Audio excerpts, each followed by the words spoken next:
Salutations les amis, ici Naldurion et bienvenue pour cette nouvelle vidéo Achat Comics dans laquelle nous allons couvrir toute la période d'octobre 2023. Pas mal de titres que je n'espérais pas d'ailleurs, parce que certains c'est littéralement des très bons coups que j'ai pu faire sur internet, et du coup la pile est plutôt conséquente, vous avez pu voir ça sur la miniature. Qui dit octobre dit aussi que la période de fin d'année est maintenant quasiment là, et dans mon travail, dans mon vrai travail, pas celui que je fais actuellement devant vous, eh bien c'est beaucoup d'heures supplémentaires, je travaille tous les jours fériés, par exemple le 1er et le 11 novembre, du coup j'ai beaucoup moins de temps pour tourner les vidéos, c'est ce qui explique mon absence de la semaine dernière. Néanmoins je suis là, nous sommes normalement tout début novembre, et j'ai une autre circonstance aggravante qui a considérablement réduit mon temps de lecture. En ce moment littéralement j'ai un seul comics sur ma table de chevet, et ça fait une semaine et demie qui traîne, et que j'essaie de le terminer en vain, parce que dès que je me mets dans le lit pour lire, c'est le chaos technique, et le blackout jusqu'au matin. Comme je le disais, des circonstances aggravantes, je vous en ai cité une juste avant, et l'autre c'est celle-ci, la sortie de Alan Wake 2 que j'attendais depuis 11 ans. Voilà, le 1 est sorti en 2010 sur console, mais moi je l'avais fait une première fois sur Xbox 360, puis ensuite sur PC une deuxième fois. Pour tout vous dire, je l'ai fini 4 fois le premier et j'avais adoré. C'est vous dire comment j'attendais le 2, qui est exceptionnel si vous en doutiez encore. Après cette introduction les amis, nous allons commencer avec le premier titre. Et j'ai essayé un petit peu d'organiser ça par éditeur et par thème. Donc je vous présente tout de suite un putain de mastodonte. C'est parti. Un mastodonte et pas des moindres, Predator, l'omnibus. Alors je l'attendais, vous le savez, Predator dans mon cœur c'est un petit peu en dessous d'Alien, on va pas se le cacher, bien en dessous d'Alien, mais c'est quelque chose d'incontournable pour moi, je possède absolument tout ce qui est sorti chez Vestron, et là on a des choses très très belles. Honnêtement, ça risque de faire l'objet d'une... alors, je sais pas de quel format, mais ça fera l'objet d'une vidéo en tout cas sur la chaîne, et sûrement de plusieurs, parce que vu le mastodonte, ça sera pas traité en une seule. Et honnêtement, il est encore sous blister, tout beau, tout propre, et j'ai hâte de vous en parler. J'ai commencé avec un énorme mastodonte, et en voici un deuxième, un petit peu plus gentil, Ultimates, donc je pense qu'il aura plusieurs volumes, même si celui-ci, étrangement, n'est pas numéroté à l'image d'un Fantastic Four, par exemple celui-ci, qui était numéroté pour le coup. Ultimates, c'est bien sûr l'univers Ultimates, comme vous pouvez le connaître avec Spider-Man, les X-Men, et les Fantastic Four aussi. Et justement, le fait que ça fasse l'objet d'Omnibus, c'est la meilleure manière aujourd'hui de pouvoir les collecter, ces séries-là. Alors, je n'avais pas lu Ultimates à l'époque, moi c'était uniquement X-Men. Je pense quand même que ça peut être bon. Pourtant, j'ai quelque chose à vous présenter. Ça a été largement répandu sur internet et c'est mon meilleur ami qui m'a mis en garde. La toute fin de l'omnibus, je sais pas comment je vais faire pour vous le présenter. Mais en fait, vous arrivez à la toute fin et vous avez, voilà, du noir complet. Parce qu'en fait, les pages sont non pas collées, mais n'ont pas été coupées, en fait. C'est-à-dire que là, vous avez 2 pages. Et les planches sont au milieu. Alors honnêtement, je ne sais pas comment je vais m'y prendre, mais je vais devoir essayer de couper ça avec une lame de rasoir, littéralement, pour ne pas déchirer les pages de la reliure, parce que c'est ce qui est arrivé à mon meilleur ami, et essayer de rétablir l'omnibus tel qu'il devrait être. Alors je vous le cache pas, c'était un omnibus à 70 balles, je crois. Ça fait un peu chier parce qu'il y en a beaucoup des gens, peut-être que vous en commentaire vous pourriez me confirmer ça. Je pense que je vais sortir mon katana d'usage et essayer de les remettre comme il faut. Ensuite, alors ça c'est un achat sans être un achat. Il s'agit de Metamuta. Alors, un G-Comics en avait parlé dans une Battle Comics qu'il avait faite sur plusieurs titres liés à Mutafukaz. Et Metamuta était le pire d'entre eux, selon lui, et je pense qu'il est très proche de la vérité parce que je l'ai feuilleté un peu, ça ne me parle mais pas du tout. Pourquoi est-ce que j'ai ça, du coup, me direz-vous? Alors, par complétisme, peut-être que je l'aurais acheté, mais en fait, ça a été tout simplement une erreur d'envoi sur Rakuten, et je l'ai eu gratos. Voilà. Donc, le vendeur me l'a laissé gracieusement, il m'a dit qu'il préférait que je le garde plutôt qu'il me rembourse, donc littéralement, je l'ai eu gratos. Comme je vous le disais, j'avais commandé initialement le premier tome qui est ici, et du coup le deuxième tome ensuite. Et donc j'ai eu Metamuta gratos, comme vous l'avez compris. Voilà, j'ai pu réunir tout ça, c'est joli, c'est très beau, je ne sais toujours pas ce que vaut l'intégrale qui était en mini-omnibus, que je vous avais présenté dans une vidéo Achat Comics déjà il y a quelques mois. Il y aura 3 tomes, et on verra bien, mais à mon avis ça, je vais le lire, je serai en retraite. Un petit titre de Ed Brubaker et Sean Phillips, à savoir Night Fever, donc la fièvre de la nuit, la fièvre nocturne. Je pense que c'est un petit polar sympathique, j'aime beaucoup avec le petit vernis sélectif sur la silhouette noire. J'aime bien l'édition là, de toute façon c'est du Delcourt, hein, vous me direz. Donc à chaque fois ça fait mouche avec moi. Ed Brubaker et Sean Phillips, peut-être qu'à un moment donné dans la chaîne il va falloir que j'en parle concrètement. Je vous avoue qu'avec tous les projets que j'ai sur le feu avec vous, Alien, Valiant, Star Wars, déjà rien que ces trois-là, j'en ai pour des années. Donc je vais vraiment mettre l'accent, hein. D'ailleurs j'en profite pour vous le dire comme ça, vous savez ces vidéos-là c'est un petit peu du free talk en même temps. J'en profite pour vous glisser plusieurs choses, et je pense vraiment qu'en 2024, je vais m'axer sur finir mes playlists des univers que j'ai commencé. Parce que ça permettrait pour vous déjà de ne pas être dans une discontinuité justement, à l'inverse d'être plutôt dans une continuité, et d'avoir à peu près tous les épisodes qui sortent au fil de l'eau. Donc Ed Brubaker et Sean Phillips, peut-être que ça fera l'objet d'un univers aussi, on verra, parce que j'ai tous leurs titres, et c'est très très bon, voilà. Donc il faudra que j'en relise certains pour vous les présenter d'ailleurs. Une belle occasion que j'ai pu avoir, 14 €. 14 € ce Hunter Killer, juste parce qu'il est abîmé. Il est abîmé quelque part. Je ne saurais vous dire. Ah oui, en bas. Il a un petit poc en bas et il a un petit poc en haut, là, voilà. Et couverture collector, voilà. Donc Hunter Killer. Marc Silvestri, quand même un grand nom, hein. Vous pouvez notamment retrouver son travail récemment sur Batman. Mark Waid, oh bah Mark Waid on connaît, hein. On verra bien, c'est des années 90 cette histoire-là, et je pense que ça peut me plaire littéralement. Moi les années 90 j'avais adoré pour les comics. Et au niveau graphique, c'est super bon, ça me fait vachement penser à Spawn.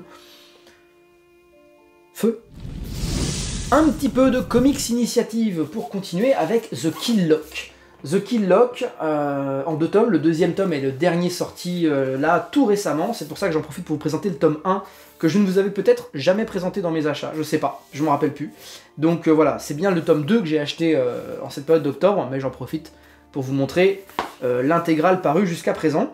Donc de très beaux, j'adore, le travail de comics initiative j'adore de toute manière.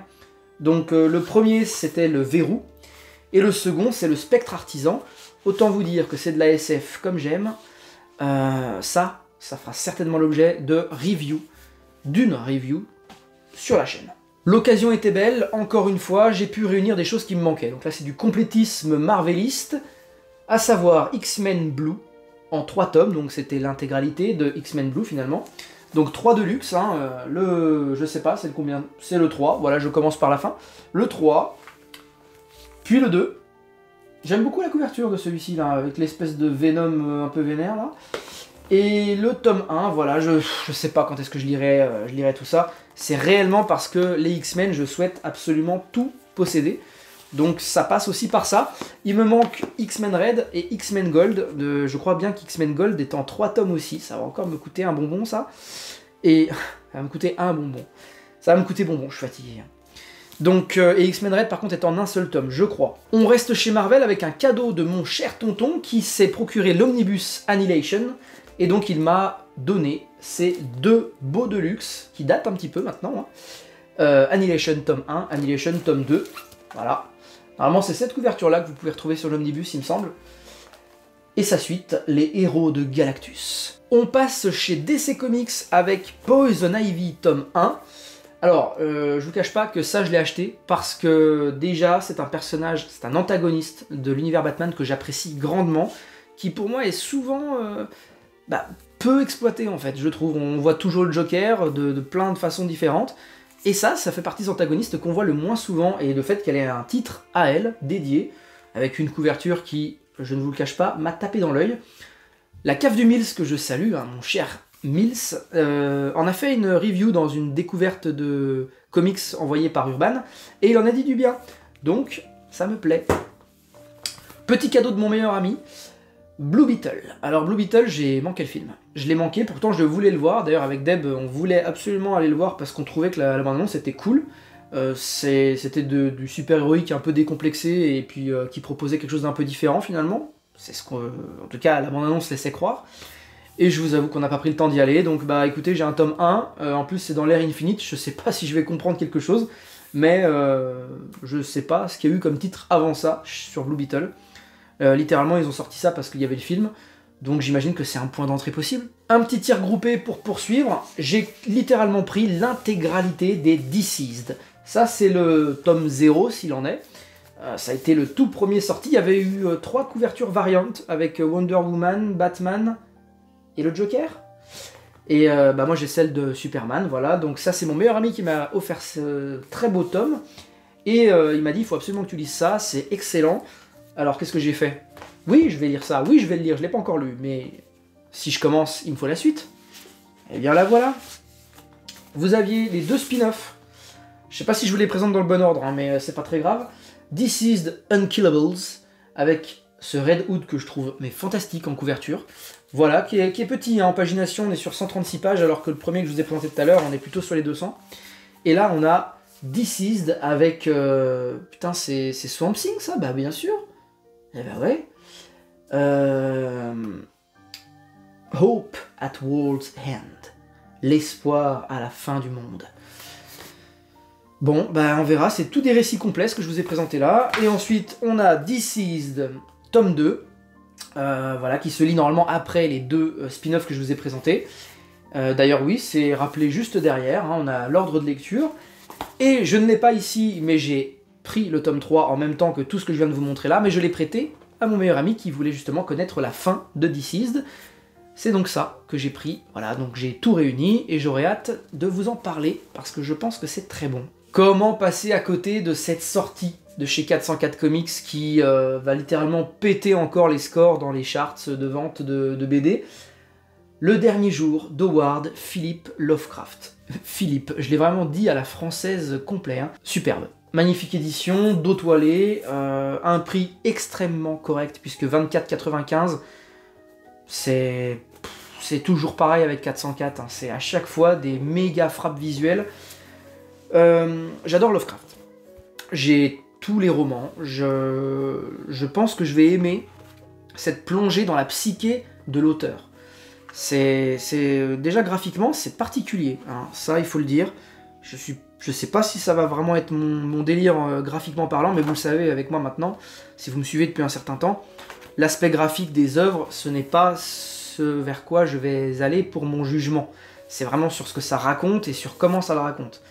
Alors évidemment, le dessin est une manière de raconter les choses, mais pour moi, un comics peut être très bon avec un dessin qui ne me plaît pas, voilà. Bon, là on arrive sur quelque chose, ah là là là là, celui-là je l'attendais aussi parce que j'adore redécouvrir cette série incroyable, les Tortues Ninja, l'intégrale tome 2, toujours avec ce format que j'adore, hein, qui a toujours, alors je vais pas reparler du prix, j'en ai déjà parlé pour le premier, 40 balles, c'est cher, oui, mais je suis très content qu'on l'ait, j'achèterai toutes les intégrales qui sortiront, c'est sûr, même si je possède toute la série en hardcover. Et peut-être que je vous en parlerai sur la chaîne, j'ai présenté le premier, hein, et la suite directe là, il s'y passe des choses très intéressantes. Splinter, magnifique. Pour terminer cette vidéo, 2 petits tirs groupés, on va commencer par le premier. Cyberpunk 2077 Blackout, la dernière sortie chez Panini qu'on a eue. J'en ai profité pour prendre Trauma Team, donc celui-ci par contre c'est mon petit frère qui me l'a prêté. Ah ouais, c'est lui qui a lancé ma ferveur sur cet univers, je l'en remercie. Donc Trauma Team, hein, la Trauma Team, si vous jouez aux jeux vidéo, vous le savez, c'est cette unité d'élite particulièrement balèze et qui s'occupe en fait de l'assurance vie un petit peu des gens de l'univers de Cyberpunk. Parce qu'on a aussi la Max Tac, qui là pour le coup est le SWAT version très vénère. Et Cyberpunk, tu as ma parole, un peu étrange comme sous-titre, mais voilà, j'ai tout pris. Et il y a beaucoup de sorties à venir sur Cyberpunk, je suis très content que l'univers s'étende sur le format comics notamment. Et vous avez une très très très bonne série sur Netflix que je vous conseille, mais alors à 200%. Je vous avais promis 2 tirs groupés, et bah voici le dernier qui viendra conclure cette sympathique vidéo. Je suis allé chez Paquet Édition, un éditeur pardon, que je connaissais déjà avec leur travail sur Usagi Yojimbo. Je vous en ai présenté quelques-uns dans ma vidéo d'achat du mois dernier. Et là, nous avons The Lion and the Eagle de Garcenis, évidemment, c'est pour ça que je suis allé là-dessus. Alors, c'est une petite escouade, s'il en est, puisqu'ils ne sont que 4. Un petit peu hétéroclite, hein, il faut le dire. Donc, on verra ce que ça donne. Moi, j'adore les récits de guerre de Garcenis parce qu'il est extrêmement fidèle. Il arrive toujours à retranscrire les détails, enfin c'est pas lui qui les retranscrit, c'est le dessinateur, mais il donne tellement de détails au dessinateur que c'est d'un réalisme époustouflant. Et on le connaît, Garcenis, hein, pour ses récits très poignants, très dérangeants, aussi parfois dans la violence notamment. Dans le réalisme en fait, il faut le dire, hein, surtout quand on est né sur la guerre. Alors c'est très beau graphiquement là, vous voyez, c'est la première fois que je l'ouvre devant vous. Vous voyez les planches, c'est... Alors c'est marrant parce qu'il est très large. Je vous dis ça parce que, justement, le deuxième titre, chez Paquet Édition, regardez ça. Vous avez vu comment ça dépasse? Voilà, je sais pas pourquoi ils ont fait ça comme ça, parce que finalement c'est dans leur collection Cockpit. Ah, peut-être pas celui-ci, c'est peut-être pas une collection Cockpit celui-là. Cockpit, c'est la collection, enfin c'est le label de chez Paquet Édition, où on se concentre sur les récits de guerre, mais au niveau de l'aviation. Garcenis, à nouveau, avec, je sais pas comment on dit, ah bah si, c'est PJ Holden. Bah lui, là aussi, c'était PJ Holden au dessin, donc ça va être encore très beau graphiquement. Pareil, un récit de guerre, String Bags, sur l'aviation. Alors j'adore les avions. Vous le saviez peut-être, j'étais dans les commandos parachutistes numéro 30 de l'armée de l'air. Et donc, bah, forcément, les avions, ça me parle un petit peu quand même. Donc, String Bags. Voilà, String Bags de Garcenis. Et on a bien entendu la suite, Out of the Blue. Pareil, collection Cockpit, label Cockpit de Garcenis. Par contre, cette fois-ci, au dessin, Keith Burns. J'adore la couverture, elle est magnifique. Voilà, j'ai hâte de découvrir tout ça. Je suis en pleine lecture de récits de guerre en ce moment. Je sais pas pourquoi je suis dans ce mood-là. J'ai que des récits de guerre comme ça. Je suis en train de lire Femmes en guerre, de chez Comics Initiative, que je trouve vraiment sympa. Surtout la première histoire. Vraiment, j'en ferai pas de review, donc je vous en parle un petit peu comme ça, là, va-vite. D'ailleurs, je vous mets quelques illustrations, ça fera l'objet de... Ça fera comme si c'était une mini-review. Très très bon comics, mais je trouve que du coup, la première histoire, en fait, bah, supplante absolument tout le reste. C'est-à-dire qu'il aurait fallu mettre la première histoire à la fin, pour terminer sur une note, mais gravissime et complètement marquante. Parce qu'au final, on commence avec un truc incroyable en 80 pages. Le récit d'une infirmière qui a été violée et laissée pour morte par les Japonais pendant la guerre du Pacifique, et qui va mener un combat contre elle-même, mais aussi contre les Japonais. Et j'ai trouvé ça génial, mais très triste, très dur, et avec une fin qui est dramatique et incroyable. Ça fait 80 pages, et en fait, la suite du bouquin, le bouquin fait plus de 300 pages, et je trouvais du coup que c'est disproportionné d'avoir cette première histoire dès le début qui tape un grand coup dans la tronche, et la suite qui est bonne, mais qui ne laisse pas la même marque. Et j'ai trouvé ça dommage, en fait, ça déséquilibre le bouquin. Et donc je pense qu'à l'issue de cette lecture, que j'ai du mal à terminer parce que j'arrête pas de m'endormir comme je vous le disais en intro, je lirai sûrement Hommes en guerre, de chez Comics Initiative également, et de Garcenis toujours. Voilà les amis, j'espère que ça vous a plu de voir un petit peu tous ces achats. À chaque fois les piles font à peu près la même taille en ce moment, donc je me dis que je suis à peu près régulier. Et c'est pas bon du tout, parce que je ne lis pas autant que j'en achète. D'ailleurs vous verrez, mais en 2024 les choses vont évoluer, parce que je vais changer ma façon de consommer les comics. Je vais réellement m'imposer un code moral en fait, c'est-à-dire que je vais devoir lire plus que je n'achète. À partir du premier... Ça fera partie des bonnes résolutions, vous savez, qu'on s'impose tous et que certains ne tiennent pas. Et bien moi je compte justement m'y tenir. Lire davantage que je n'achète en 2024. Donc là je vais en profiter pour terminer mes gros achats de cette année, et puis voilà. Et je vous dirais que cette volonté est née du fait que je n'ai absolument plus de place pour ranger mes comics. Là, cette pile là, c'est une galère. Bon, il ne me reste plus qu'à vous souhaiter une très bonne soirée, et on se dit à très vite pour normalement Valiant l'épisode 1. Ciao.